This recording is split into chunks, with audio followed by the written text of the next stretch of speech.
the film is set 45 years in the future and the world looks in a fairly bad state. I just wondered if the film could be read as a cautionary tale and whether people were very concerned about what the future would look like in 45 years, perhaps to Charlize or to Tom.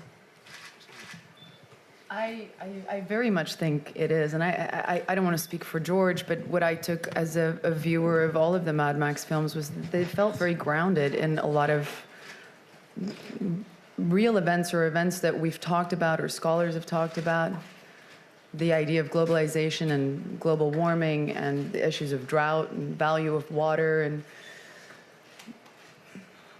leadership becoming completely out of hand, the control of people. I think for me, I don't know if I could function in a very far-fetched world.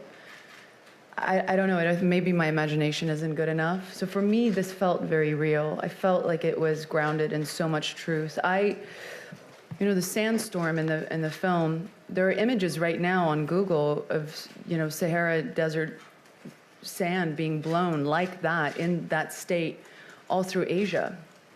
And it's frightening. It's absolutely frightening because I didn't know that before I watched the movie. And I watched the movie and I was like, oh, okay, we went a little crazy there. And then I saw these images and I was, the hair stood up on the back of my neck. They were frightening. So I think, I feel like George is the kind of filmmaker that he likes to raise the stakes. And there's, for me, when I think of the world of Mad Max, I think of do or die. And I think of that reptilian brain kicking in and just saying, what do I do to survive?